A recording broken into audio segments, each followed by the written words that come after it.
você bateu na trave, cara, em muitas provas. Então, assim, você já tá vendo a linha de chegada. Se você desistir nesse momento, poxa, tá um passo aqui da tua aprovação. Então é como eu falei, é uma maratona. Às vezes a gente quer passar ali no primeiro ano, se passar perfeito, tá ótimo. Mas às vezes é aquele outro ano de preparação que tu precisava, até mesmo para entrar na residência mais preparado.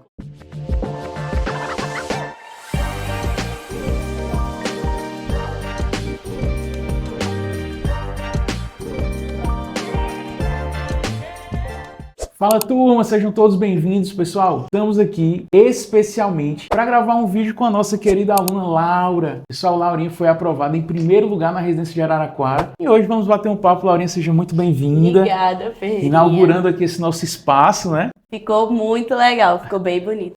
Show de bola. Turma, então nesse papo de hoje a gente vai entender um pouco sobre a trajetória de Laura até sua aprovação, né? Que foi uma aprovação muito marcante, tanto pra gente, obviamente pra ela também, né? Então ela foi aprovada em primeiro lugar na residência de Araraquara, que pra mim é uma das melhores residências de cirurgia do Brasil, com certeza uma das mais tradicionais e a melhor mesmo pelo serviço no qual eles empregam lá, né? Para os pacientes e também como formação para os residentes. Então, Laurinha, pra gente começar esse nosso papo, conta pra gente primeiro o que foi que despertou em ti durante a faculdade da odontologia, né, esse desejo da bucomaxilo. Qual foi aquele start assim, poxa, eu quero bucomaxilo, é isso que eu quero pra mim? Então, primeiro de tudo, eu nem sabia que eu queria odonto, eu sempre tava muito na incerteza, e aí, quando eu tive que colocar aparelho pela segunda vez, eu disse, eu acho que eu gosto disso que minha dentista faz. E aí eu entrei em odonto, muito na cabeça de que eu queria ser orto, porque pra mim era o que fazia mais sentido, eu gosto de ver as coisas mais de um modo mais amplo, e na minha cabeça era orto pra mim. No primeiro ano eu fui pra um congresso, que foi o Congresso de Innovation, CIOI. E aí tiveram algumas palestras, eu nem sabia o que era buco. Eu sabia que tinha cirurgia oral menor, mas buco mesmo eu nem tinha muita noção. E aí eu fui pra esse congresso, assisti algumas palestras de alguns bucos. Botou ali uma luzinha na minha cabeça. Caramba, eu gosto disso. Muito interessante. Gostei. Quero fazer isso. Segundo período, primeiro ano. Mas nunca fui atrás de saber o que é que exigia para de fato fazer isso. Foi passando, chegou a pandemia, paguei cirurgia, era o que eu tava mais ansiosa, muito ansiosa pra pagar a cirurgia. Aí, ok. E aí, duas amigas minhas, Júlia e Nicole, entraram no Revisa no 8º período. E aí, quando elas entraram no Revisa, eu disse, tem um cursinho preparatório pra ser buco? Como é? Tipo assim, precisa de mais coisa, né? Só fazer a prova, não? E aí, eu comecei a entender no 8º período, até tarde, que não adiantava só eu fazer a prova. Eu precisava ter um currículo. E aí, eu comecei a construir meu currículo na graduação. E aí, foi quando realmente deu um start do que era a buco pra mim. Mas aí, já tava no 7º, no 8º período, quando foi pro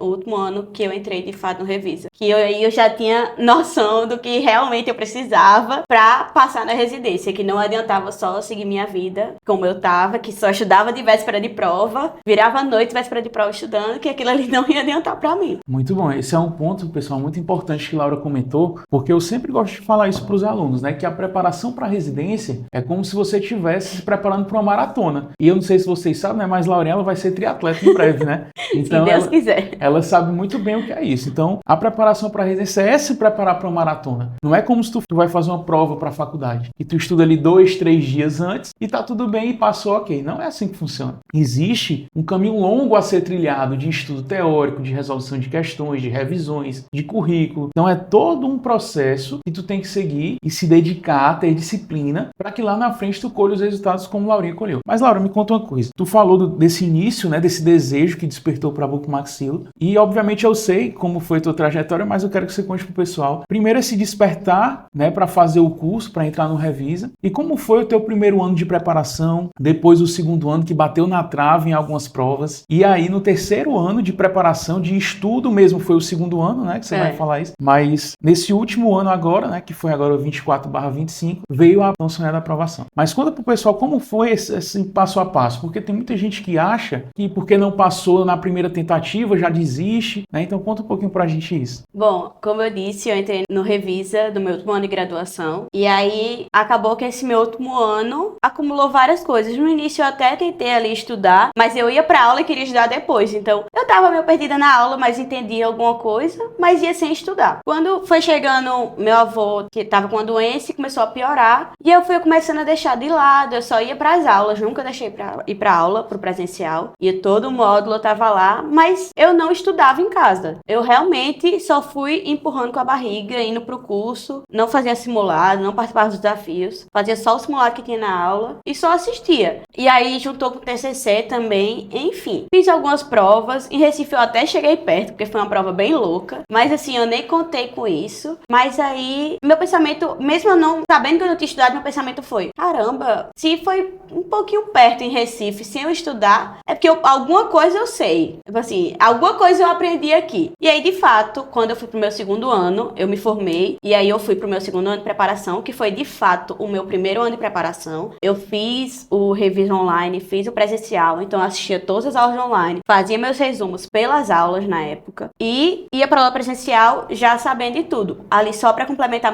meu resumo, porque me ajudava, eu já sabia. Então, o que vinha de novidade eu ia anotando, mas eu não tinha que perder tempo escrevendo durante a aula, que isso me atrapalhava no outro ano. E aí eu me preparei muito mais, mas fiz muito resumo, respondi muita questão, respondi muita prova, mas eu não li livro. E eu acho que é aí que pegou na minha preparação do segundo ano, né? Que foi o, de fato, meu primeiro ano. Vamos contar esse como primeiro ano. Eu não li os livros. Então, quando chegava na hora da prova, tinha uma coisinha ou outra que eu não sabia. E isso acabava me prejudicando. E aí, fiz várias provas, bati na trave em várias também. Vi algumas amigas minhas passando e eu fui ficando. Eu disse, não tem mais escolha. Esse ano vai ser meu último ano. E eu trabalhava. Nesse primeiro ano de preparação, eu trabalhava na clínica popular.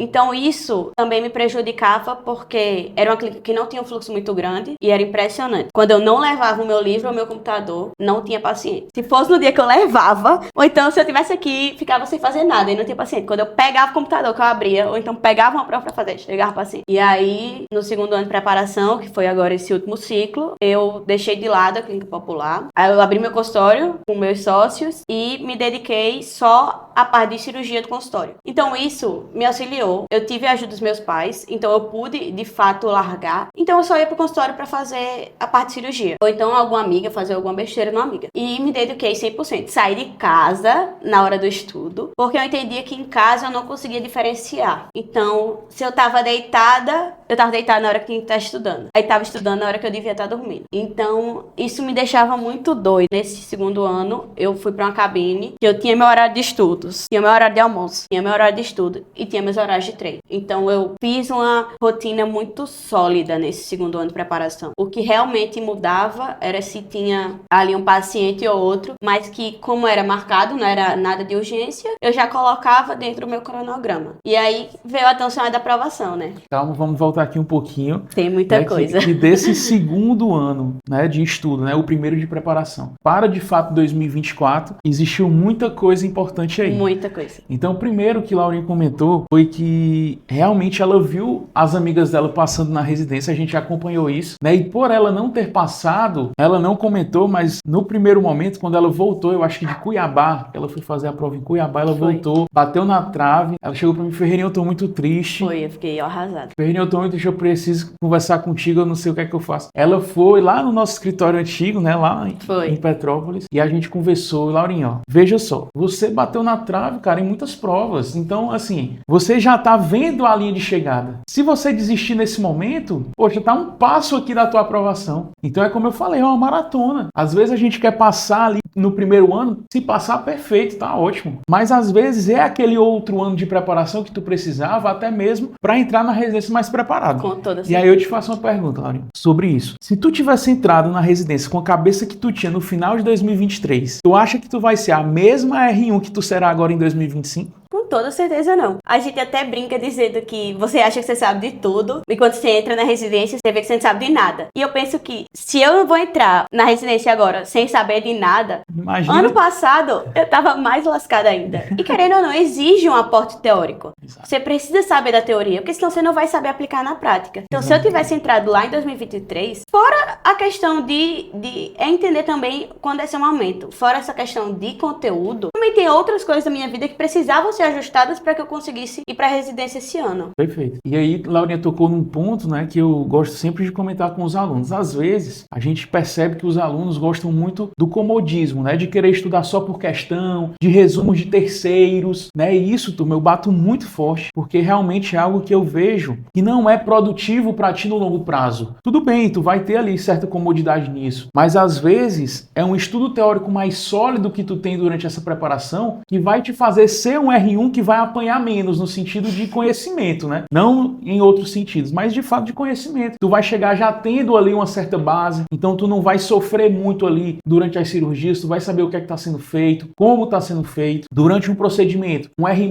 ou um preceptor te pergunta alguma coisa, tu vai ter ali um embasamento para responder isso, né? E às vezes tu só resolvendo questões, tu pode até passar, tudo bem, ótimo, mas talvez lá na residência tu vai sofrer um pouquinho e vai ter que dar um passo atrás para estudar coisas que tu não estudou durante a tua preparação. Tá? Então esse é um ponto que eu queria deixar aqui como mensagem para você que está vendo esse vídeo, que está se preparando para a residência, né, e que precisa ter esse conteúdo. E até a Laura falou, né, que do segundo ano para o terceiro, né, que foi o primeiro ano de preparação para o segundo ano de fato se preparando, que o estudo teórico foi algo que veio de diferença, né? Eu acho, inclusive, que no meu primeiro ano de preparação eu fiz mais questão do que eu fiz no segundo ano. Porque eu já sabia muita coisa do básico, então eu precisava realmente me aprofundar mais. E às vezes a questão você não se aprofunda tanto. Então, eu peguei muito livro. Eu li muito livro esse ano. Li muito teoria. Muito, muito. As questões que eu fazia. E a questão também da questão é porque eu não fazia questão por fazer. Se eu errasse, ou se eu acertasse no chute, ou se eu acertei, mas eu fiquei muito na dúvida entre duas, eu parava a questão e ia pro livro. E lia a parte inteira que dizia. Se era uma questão que falava de ameloblastoma, que eu errei, eu não lia só a frase que ela dizia. Eu lia a parte inteira de ameloblastoma, para entender e não errar aquilo mais. E também eu fiz muito meu caderno de erros. Eu escrevia a frase certa do que eu tinha errado, sempre. E eu lia muito, ia comigo para todo canto. Então, essa questão de teoria foi muito forte nesse meu segundo ano. Mas também porque eu já tinha feito muita questão no primeiro ano. E também eu fazia parte do mentoring, então toda quinta-feira Paulo estava lá com as piores questões que podiam ter no Brasil pra gente responder. Então isso também me dava um alívio maior, porque eu sabia que ia ser um bom número de questões também, pelo menos para aquele dia, e que eu ia ter a explicação. E eu deixava as questões também muito para final de semana, porque eu sabia que eu já vinha muito cansada da semana, eu não conseguia mais ler muito, então eu preferia fazer questão, porque aí eu fazia um número maior de questões, mesmo que eu não corrigisse todas no final de semana, pelo menos estava na semana ali para eu dar uma revisada. E um ponto importante, turma, que Laura falou aqui agora, né, que ela sentiu que precisava se aprofundar mais em alguns pontos. E eu acredito, vendo assim de fora, né, ela vai poder comentar isso também, que talvez isso tenha sido o fator decisivo na aprovação dela. Por quê? Porque a segunda fase lá de Araraquara, que foi a prova que ela fez, é uma prova dissertativa, né? Uma prova que tu precisa realmente escrever e se aprofundar muito em cada tópico ali que eles perguntam. E talvez, Laurina, isso tenha sido o que te fez passar nessa prova. Porque tu tinha profundidade, tu tinha conteúdo para escrever ali naquela segunda etapa. Porque talvez muitas pessoas poderiam ter até sido melhor do que você na primeira etapa, mas na segunda eles não tinham essa profundidade, né? E nessa segunda etapa você conseguiu realmente se destacar, tanto que ficou em primeiro. A gente não sabe como foi, né, a nota da primeira etapa. Na primeira etapa a gente até tem. Né? Tem. Eu fiquei em quarto, eu acho, na primeira etapa. Então, veja, de quarto você foi para primeiro. Então, realmente foi o decisivo, com certeza, na tua aprovação. Mas assim, falando agora desse processo seletivo em específico, já já a gente vai comentar sobre os outros. Mas fala um pouquinho pra gente como foi essa seleção de Araraquara. O que é que você sentiu? Primeiro, como é o processo seletivo, né? O que é que você sentiu de diferente? E depois a gente vai aprofundar um pouquinho essa segunda fase, que é o que difere um pouco Araraquara das outras. O processo seletivo de Araraquara, ele é dividido em 4 fases. Vamos botar assim. A primeira fase, que é só objetiva, você faz num dia. No outro dia você faz a discursiva. E isso, pequeno parêntese, eu acho que eu já tinha mandado o currículo antes. Na hora da inscrição você já manda o currículo. Na primeira fase, sai a lista de quem foi aprovado para a segunda. E aí a gente faz a segunda fase, que é uma prova dissertativa, de muita escrita. É uma prova que eles realmente gostam que você se aprofunde. São questões muito abertas. Eles querem ver se você sabe ou se não sabe. E aí depois a gente entra mais nessa prova. E aí, quando você faz a segunda fase, você entrega um papel com as perguntas bestas. O que você quer fazer depois? Quais são suas experiências na área? Onde você se formou? Coisas desse tipo. Como se fosse uma entrevista, certo? E aí, quando você vai fazer a segunda fase, você entrega essa entrevista, que vale ponto. Então, quando sai sai a nota final, sai inclusive classificados para a segunda fase e não. Porque se você não tirar pelo menos 5 na discursiva, você não vai para a correção do seu currículo com sua entrevista. Então, são 3 fases, 4, mas que na verdade você só faz mesmo 2, né? Porque diferente da prova de Maringá, que é outra prova que eu fiz que é muito parecida com essa, que você faz uma defesa de memorial presencial, a entrevista é só uma folha de papel que você escreve e entrega junto. Perfeito. Então vamos agora nos aprofundar um pouco, né? Conta pro pessoal como foi essa segunda fase, essa prova dissertativa, essa prova aberta, quantas questões eram, se você lembra um pouco ali quais foram as questões mais difíceis que tiveram. Eram 10 questões, se eu não me engano. Todas as questões praticamente eram de casos clínicos, mas eram casos clínicos muito abertos. Eu lembro, eu até mandei pra Ferreirinha, quem quiser aí, ó, o ouro tá nas mãos dele. Ele tem todas essas perguntas. E a questão que mais me marcou, tiveram 2. Porque assim, foi uma prova, na verdade, que quando eu olhei e disse, caramba, eu sei todas. Eu sei pelo menos um pedaço de todas. Não sei se eu sei toda, porque é uma prova discursiva, você abre margem pra você errar como pra você acertar muito. Mas a questão que mais me marcou foi uma que eu até hoje não sei se eu acertei ou se eu errei. Que foi, eu até mandei pra Ferreirinha, que era uma de hiperplasia de côndilo. Sim. Que eu nem sei se era hiperplasia, mas a paciente tinha um desvio de mandíbula, que a resposta era o tratamento, pedia o tratamento, o diagnóstico, acho que o diagnóstico e o tratamento. E aí foi uma questão que me marcou muito, porque foi uma questão que na hora eu tava muito confiante, que eu disse, caramba, essa questão aqui, essa e uma lipofacial, mas essa questão aqui eu sei toda. Tranquila. Tipo assim, sabia de tudo. Aí era de ortognática, botei preparo de ortognática, botei até a parte de orto, botei tudo. Tudo que eu sabia de ortognática eu coloquei. Pra você dizer assim, tá, isso aqui foi um passo a passo na ortognática. E aí quando eu saí, veio o baque que provavelmente eu tinha errado o diagnóstico. Estavam dizendo que era osteocondroma. Osteocondroma. Né? Até hoje a gente não sabe o que é. Mas sério que era osteocondroma, porque tinha uma lâmina lá e eu nunca fui muito boa em lâmina. Isso era um calo meu, mas que era uma coisa que não caía muito em prova e eu sabia que não era uma coisa que ia pesar na residência você ver uma lâmina. Foi uma questão que me fez ficar muito na dúvida. Eu achei que eu não ia passar por conta dessa questão. Se essa aqui eu tinha certeza, vão tirar meu ponto todo, porque eu já errei o diagnóstico. Então, se eu errei o diagnóstico, eu em tese errei o tratamento, porque o tratamento, tirando a parte da condilectomia, era o mesmo. A parte da ortognática, você já errei essa, eu vou errar todas. Eu vou me lascar, não vou tirar nem 5 pra passar pra segunda fase. E aí, foi essa questão, e a questão também da panfacial, que era uma panfacial, e ele pediu o plano de tratamento, que eu botei o plano de tratamento também todinho, como eu gostava muito da parte de trauma, eu já sabia que tava mais tranquilo. E aí, realmente, era tudo. E tem umas questões mais diretas também, tipo,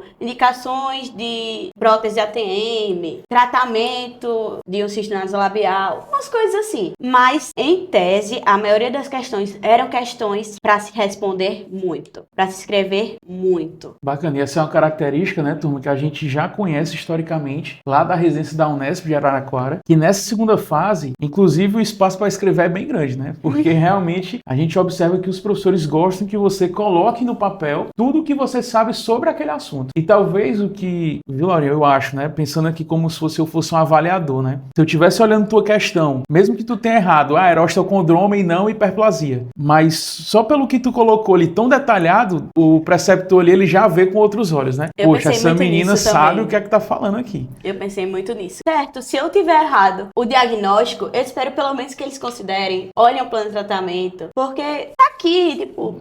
Eu sei, sabe? Eu sei do que eu tô falando.